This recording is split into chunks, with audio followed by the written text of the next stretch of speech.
वालेकुम दोस्तों, मेरा नाम है मुदस्सिर और आप देख रहे हैं मुदस्सिर शहजाद यूट्यूब चैनल। दोस्तों, आप सबको अपनी इस नई सॉफ्टवेयर इंजीनियरिंग की थ्योरी क्लास में खुशामदीद करता हूं। और आज की वीडियो में हम बात करने वाले हैं जो हमारे पास ऑपरेटिंग सिस्टम है उसकी बेसिक्स के हवाले से। हमने उसकी हिस्ट्री के बारे में पिछली वीडियो में बात की थी कि सॉफ्टवेयर जो इंजीनियरिंग का जो हमारी थ्योरी की जो चल रही है हमारे पास सीरीज, उसमें हमने बात की थी उसकी हिस्ट्री के बारे में ऑपरेटिंग सिस्टम की। और आज हम इसके बेसिक्स के बारे में पढ़ेंगे। तो बेसिक्स में हमने आज क्या क्या पढ़ना है, सबसे पहले मैं यहाँ पर बुलेट्स निकाल लेता हूँ ताकि वेट करें, मैं ज़रा इसको बुलेट्स लगा लूँ ताकि आपको समझने में जो है थोड़ी सी आसानी हो। ठीक है, यहाँ से मैं लगा लेता हूँ बुलेट्स, इसको नंबरिंग सिस्टम लगा लेता हूँ मैं। ठीक है, तो यहाँ पर हमने आज क्या क्या पढ़ना है। सबसे पहले बेसिक्स में हमने पढ़ना है, सबसे पहली चीज़ जो हम पढ़ेंगे वो पढ़ेंगे रियल टाइम प्रोसेसिंग हमारे पास उसमें जो वो कैसे होती है सिस्टम में। ठीक है, और उसके बाद जो दूसरी चीज़ हम इसमें पढ़ेंगे वो पढ़ेंगे टाइम शेयरिंग, जो कि बहुत ज़्यादा इंपॉर्टेंट चीज़ें। जब आप सॉफ्टवेयर इंजीनियरिंग में जाते हैं तो ये चीज़ें आपको पता होनी चाहिए ऑपरेटिंग सिस्टम्स के बारे में। और इसकी और चीज़ नेक्स्ट जो हम पढ़ेंगे इसकी जो टाइम शेयरिंग है, इसकी मैं आपको डायग्राम भी बना के बताऊंगा कि एक जो डायग्राम है सीपीयू किस तरह वर्क करता है जब टाइम शेयरिंग जब होती है। उसके बाद हम नेक्स्ट बात कर रहे होंगे उसमें वो कर रहे होंगे मल्टी प्रोग्रामिंग के हवाले से। ठीक है, मल्टी प्रोग्रामिंग के हवाले से हम बात करेंगे नेक्स्ट ऑन। ठीक है, और मल्टी प्रोग्रामिंग के बाद हम बात कर रहे होंगे मल्टीटास्किंग के हवाले से। मल्टीटास्किंग के बारे में काफ़ी ज़्यादा लोग जानते होंगे, लेकिन हम फिर भी इसके बारे में बात करेंगे क्योंकि ये बहुत इंपॉर्टेंट टॉपिक है। ठीक है, हमने रियल टाइम के बारे में बात करनी है और उसके बाद टाइम शेयरिंग की बात करनी है। उसके बाद हमने मल्टी प्रोग्रामिंग और फिर मल्टीटास्किंग के हवाले से बात करनी है। तो सबसे पहले हम बात कर लेते हैं इसमें यहाँ पर ठीक है, रियल टाइम प्रोसेसिंग के हवाले से कि रियल टाइम प्रोसेसिंग क्या होती है जो कंप्यूटर्स में हो रही होती है। ठीक है, अच्छा, सबसे पहले आप ये बात अपने ज़हन में रख लेंगे, रियल टाइम प्रोसेसिंग है ये आपकी हो रही होती है कोऑर्डिनेशन। ठीक है, कोऑर्डिनेशन विद यूज़र। ठीक है, जो आपका यूज़र होता है वो रियल टाइम प्रोसेसिंग करवा रहा होता है। जब अभी जैसे मैं लिख रहा हूँ, मैं एट अ टाइम कीबोर्ड से प्रेसिंग करी जा रहा हूँ उसके बटन्स को, और जो हमारा सीपीयू है वो उसको पता चल रहा है कि कौन कौन सा बटन प्रेस हो रहा है और रियल टाइम वो लिखी भी जा रहा है साथ साथ। और उसके बाद उसकी जो प्रोसेसिंग, अगर मैंने बोल्ड किया किसी वर्ड को, वो साथ साथ बोल्ड भी करता जाएगा। ठीक है, जैसे मैंने अगर ये लिखा था तो साथ साथ बोल्ड करता गया। ठीक है, ये देखें, ये रियल टाइम उसने बोल्ड भी कर दिया। अगर मैं टैलिक करूँगा, मतलब कोई भी फंक्शनलिटी में यूज़ कर रहा हूँ, जैसे ही मैं यूज़ कर रहा हूँ उसको पता चल रहा है वो रियल टाइम में, मतलब कि सारी चीज़ें एट अ टाइम जो वो कर रहा है। तो एक तरह से कोऑर्डिनेशन यूज़र के साथ जब होती है तो उसमें जो वो कर रहा होता है। और रियल टाइम प्रोसेसिंग आपकी और कहाँ पे होती है, जब आप मैनी टास्क, जब आप काफ़ी ज़्यादा टास्क जो है वो सिस्टम में ओपन कर लेते हैं तो उसके साथ भी आपकी मल्टी जिसको रियल टाइम प्रोसेसिंग है वो भी हो रही है। जैसे मैं रियल टाइम में आपके लिए जो स्क्रीन रिकॉर्डिंग है वो भी कर रहा हूँ, तो आपको इसके बारे में भी इल्म हो गया होगा कि ये रियल टाइम में जो है वो हमारे पास हो रही है। ठीक है, और आप मल्टीपल एप्लीकेशन जब आप ओपन करते हैं एक सिस्टम में, आप मतलब कि मल्टीपल एप्लीकेशन भी ओपन करते हैं और मल्टीपल टास्क एक एप्लीकेशन में भी हो सकते हैं। मल्टीपल जो एप्लीकेशन हैं आप वो भी यूज़ कर रहे हैं। जैसे मैंने नेक्स्ट जो कैमरे जो स्क्रीन रिकॉर्डिंग है उसकी, और फिर कैमरे का फंक्शन जो है हमारे पास यूज़ हो रहा है, ये रियल टाइम में सारा कुछ यूज़ हो रहा है। तो ये रियल वर्ल्ड की प्रॉब्लम थी छोटी सी, जिसका एग्जाम्पल थी जो मैंने आपको जो इसमें समझाई है। ठीक है, अच्छा, तो जो हमारे पास रियल टाइम प्रोसेसिंग के वाले सिस्टम थे और जो हमारे पास 60s और 70s के सिस्टम से, इसके बारे में अगर हम बात करें 60s के और हमारे पास 70s के जो हमारे पास सिस्टम थे ये बहुत ज़्यादा एक्सपेंसिव थे। ठीक है, इसको आप जो है वो रियल टाइम प्रोसेसिंग अगर आपने करनी है तो उसमें जो है वो बहुत ज़्यादा मुश्किल था 60s और 70s के जो हमारे पास कंप्यूटर्स थे उनमें। ठीक है, और आज के जो हमारे पास सिस्टम्स आ रहे हैं, ऑपरेटिंग सिस्टम आ रहे हैं, उसमें आप जो है वो एक मतलब कि जो इस कैपेबल हैं कि मतलब कि अगर आपको मैं बताऊं कैपेबल, ठीक है, कैपेबल हैं कि आपके मतलब कि सर्विस कर सके, सर्विंग मैनी यूजर्स को जो है वो मल्टीपल टास्क जो है वो दे सकते हैं। उसमें जो है वो आप अपने आप के आ जाते हैं, उसमें लैपटॉप्स आ जाते हैं। ठीक है, लैपटॉप्स आ जाते हैं, उसमें आपके जो मल्टीपल आपकी जो रियल टाइम में चीज़ें कर रहे होते हैं वो आ जाते हैं। पीसी आपका पर्सनल कंप्यूटर आ जाता है, और उसके बाद काफ़ी ज़्यादा और भी चीज़ें होती हैं। और आपको मैं एक और चीज़ बता दूँ, जब आप इसमें मल्टीटास्किंग करते हैं तो मैं इसको बैक कर लूँ यहाँ पे। ठीक है, जब आप मल्टीटास्किंग करते हैं तो आपके पास जो एक सिस्टम है, कोई भी जो रियल टाइम प्रोसेसिंग कर रहा होता है, एट अ टाइम उसको मोर देन वन आप जो वो यूज़र चला सकते हैं, मोर देन वन यूज़र। ठीक है, मोर देन 1 यूजर्स आप उसको रियल टाइम प्रोसेसिंग के साथ जो इस्तेमाल कर सकते हैं, ठीक है। और जो आज की जदीद सिस्टम है, जो पहले हमारे पास सिस्टम थे वो बहुत ज़्यादा महंगे थे, इसलिए वो यूज़ नहीं होते थे। अब बारी आती है नेक्स्ट जो इम्पोर्टेंट टॉपिक है, वो आती है हमारे पास टाइम शेयरिंग की। तो टाइम शेयरिंग बहुत ज़्यादा इंपॉर्टेंट टॉपिक है। बेसिकली टाइम शेयरिंग होता है हमारे पास जब भी आप कोई भी टास्क कर रहे होते हैं, पहले कौन सा टास्क परफॉर्म होगा, दूसरे उसके बाद कौन सा होगा, और किस तरह एक एक टाइम को जो टाइम ब्लॉक में डिवाइड किया जाता है। तो ये सारा सिस्टम टाइम शेयरिंग में हमारे पास आता है, जो कि ऑपरेटिंग सिस्टम में जो है वो सबसे मेन चीज जो है एक ये भी है, ठीक है। अच्छा, ये जो टाइम शेयरिंग है ये बेस्ड ऑन प्रॉब्लम्स होती है, ठीक है। बेस्ड ऑन प्रॉब्लम्स मतलब कि कोई भी सेंसिटिव केस हो सकता है, मतलब कि अगर जो विंडोज का सॉफ्टवेयर जिन्होंने बनाया ऑपरेटिंग सिस्टम, उसमें कोडिंग इस तरह से की जाती है, उसकी टाइम शेयरिंग इस तरह से बनाई जाती है कि जो आपकी प्रॉब्लम्स पहले से मतलब कि आ रही हैं, जैसे अभी मेरा प्रोग्राम अगर ये वर्ड चल रहा है, ये क्रैश हो जाता है, तो सबसे इंपॉर्टेंट चीज इसके बाद क्या होगी, इसका फिक्स सोल्यूशन। तो मतलब कि इसका टाइम एक शेयर किया जाता है, जब भी कोई एरर आता है इस तरह का, तो उसके बाद इसकी ये चीज लोड कर दें ताकि इसका जो सोल्यूशन है वो हल कर दीजिए, ना कि ये चीज लोड करें कि इसको क्लोज करने के बाद दोबारा ओपन करें। अगर हम फिक्स की तरफ जाएंगे तो हमारी प्रोग्राम जो वो रिकवर भी हो सकती है फाइल, तो वो चीज ज्यादा मतलब कि अच्छी होती है। जो टाइम शेयरिंग है उसमें एक ये भी चीज आती है हमारे पास कि आप कौन सा प्रोग्राम किस टाइम पे रन करेंगे या कर रहे होते हैं, ठीक है। और ये ऑपरेटिंग सिस्टम में ऐड होता है, ठीक है। और आज के जो ऑपरेटिंग सिस्टम है वो डिजाइंड है किसके ऊपर, हमारे पास designed for serve more users, ठीक है। More users at a same time, ठीक है। एट अ सेम टाइम आपका जो ऑपरेटिंग सिस्टम है वो डिजाइन किया जाता है सर्व करने के लिए ऑपरेटिंग सिस्टम। तो टाइम शेयरिंग मोस्ट इंपॉर्टेंट उस वक्त हो जाती है जब आपके जो यूजर ऑपरेटिंग सिस्टम के वो एक से ज्यादा हों, तो उसमें आपकी जो प्रोग्रामिंग है और कम्प्लेक्स हो जाती है, उसकी जो आपकी कोडिंग है वो और कम्प्लेक्स हो जाती है। तो ऑपरेटिंग सिस्टम को इस तरह डिजाइन किया जाता है कि वो एक से ज्यादा यूजर्स को जो है वो हमारे पास सर्व कर रहा होता है, ठीक है। और उसके बाद हमारे पास इसकी अगर डेफिनेशन आप टाइम शेयरिंग के वाले से करें तो इसकी यही डेफिनेशन बनेगी कि ऑपरेटिंग सिस्टम को आप जिस तरह डिजाइन करते हैं वो एक से ज्यादा यूजर्स को जब वो जब सहूलत दे रहा होता है इस्तेमाल करने की टाइम शेयरिंग में, तो एट अ सेम टाइम जो यूजर्स सारे चल रहे होते हैं, ये सारा हमारा टाइम शेयरिंग की डेफिनेशन में आता है, ठीक है। और उसके बाद जो एक और चीज टाइम शेयरिंग में आती है वो अब मेन चीज हमारे पास होती है टास्क से, ठीक है। टास्क हमारे पास किस तरह काम कर रहे होते हैं, अगर आपको मैं बताता चलूं टास्क के वाले से, तो टास्क में हमारे पास कुछ टास्क एक्टिव होते हैं और कुछ हमारे पास टास्क रेडी होते हैं, ठीक है। रेडी के बाद हमारे पास कुछ टास्क वेटिंग में मतलब वेटिंग लिस्ट में होते हैं कि जब भी कोई मतलब इस तरह का होता है तो आपको वेट कराना, वेटिंग में उसको जो टास्क को डाला जाता है। तो अभी मैं आपको टास्क की जो डेफिनेशन है वो उसके हवाले से मैं आपको बताऊंगा कि किस तरह काम कर रही होती है। मैं जरा इसका मैं यहाँ पर मैं आपको इसकी छोटी सी डेफिनेशन जो है वो एक बना के बताता हूँ। इसका छोटा सा ग्राफ मैं यहाँ पर ही इसको शेप्स में जाता हूँ और एक सर्कल ले लेता हूँ यहाँ पे, ठीक है। आपको इसकी टाइम शेयरिंग की एग्जांपल छोटी सी समझा देता हूँ मैं, ठीक है।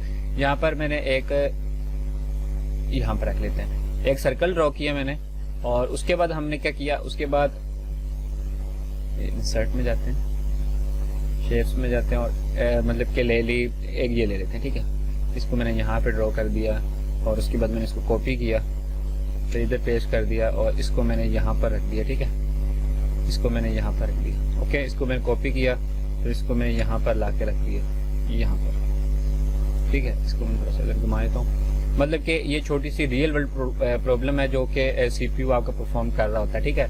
इसको मैं कॉपी पेस्ट फिर कर देता हूँ, इसको मैं यहाँ पर रख देता हूँ। जरूरी नहीं कि जैसे मैं कर रहा हूँ बिल्कुल ऐसे ही हो। जो सीपीयू है उसकी जो हमारे पास प्रोग्रामिंग होती है वो डिफरेंट तरह से हो सकती है, ठीक है, किसी भी तरह से हो सकती है वो। ये करने के बाद आपके पास जो है वो इंसर्ट में करता हूँ एक और बॉक्स,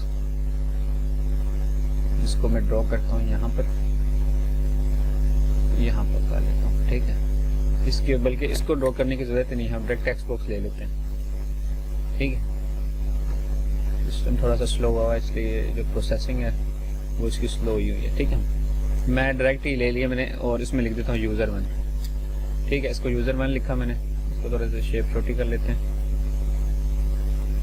यहाँ पर कर लेते हैं इसको, ठीक है, यूजर 1, ठीक है। इसको बल्कि मैं यहाँ पे रख लेता हूँ, ठीक है। और उसके बाद इधर से मैं इसको एक और पे बना लेता हूँ इसका, यहाँ पर यूजर 2 कर लेता हूँ। ठीक है, ये हमारे पास जो टाइम शेयरिंग है मल्टीटास्किंग की, ये हमारे पास टाइम शेयर जो आपके सिस्टम में हो रहा होता है, सीपीयू जिस तरह आपका वर्क कर रहा होता है मैं बिल्कुल उसी तरह बनाऊंगा। ये हमारे पास जरूरी नहीं कि कौन सा टास्क पहले हो रहा है कौन सा टास्क बाद में हो रहा है, इसमें जो काउंटिंग है वो आगे पीछे हो सकती है आपकी। ठीक है, या टास्क 1 जो है वो कौन सी साइड से स्टार्ट हो रहा है, टास्क 2 कौन सी साइड से स्टार्ट हो रहा है, तो ये आपकी चीजें मैटर नहीं करती, मैटर करती हैं आपका कॉन्सेप्ट जो है वो क्लियर होना चाहिए। ठीक है, ये मैंने यूजर का लग दिया और यहाँ पर आपका होता है सीपीयू। ठीक है, आपका सीपीयू जो काम कर रहा होता है, आपको मैं इस तरह थोड़ा सा इसका साइज भी बड़ा कर लेता हूँ यहाँ से ताकि आपको क्लियरली नजर आ रहा हो। सॉरी, यहाँ पर आते हैं और इसका साइज थोड़ा सा बड़ा करता हूँ, क्यों नहीं हो रहा भाई। शॉर्ट कीज, इसका मैं यहाँ से फिल भी खत्म करता हूँ ताकि आपको इजीली नजर आए। इसका मैं कलर भी चेंज करता हूँ, टेक्स्ट वाइट करता हूँ, नजर तो नहीं आ रही।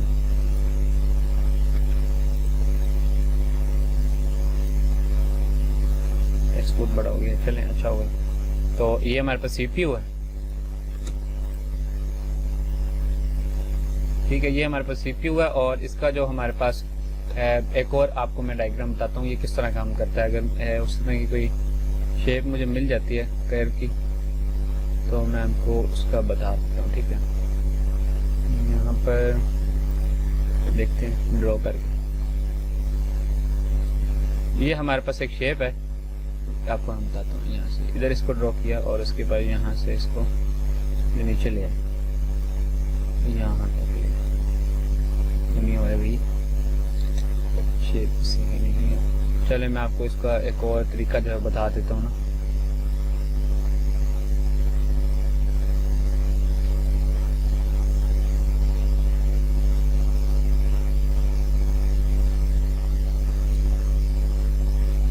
चले इसका अभी जो ड्रॉ नहीं हो रही, इसका थोड़ा सा इशू हो रहा है मेरे ख्याल में। मैं इसे कोई और शेप देखता हूँ जो आसानी से जो ड्रॉ हो जाए। ठीक है,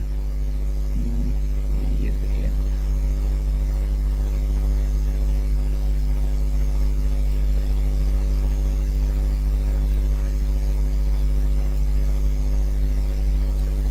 तो फिल जो है ना बहुत छोटा है साइज। ठीक है, इसको मैं जरा कर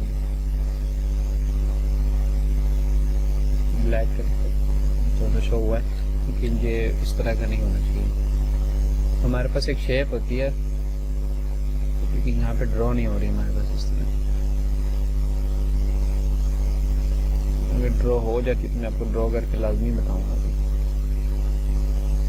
चलें आप इसको छोड़ दें, इसने तो ना ड्रॉ होना है, फिल्म में ब्लैक हो, ये भी सही नहीं है। चलें ये सीपीयू जो है ना, इसके जो आपके पास है छोटी शेप तो हम लगा ही सकते हैं, दूसरी शेप लगा लेते हैं। ठीक है, तो इसको नहीं हो रही ना हो, हम इसको एग्जांपल के तौर पे समझते हैं और इसको जो कलर है वो भी थोड़ा सा चेंज कर देते हैं।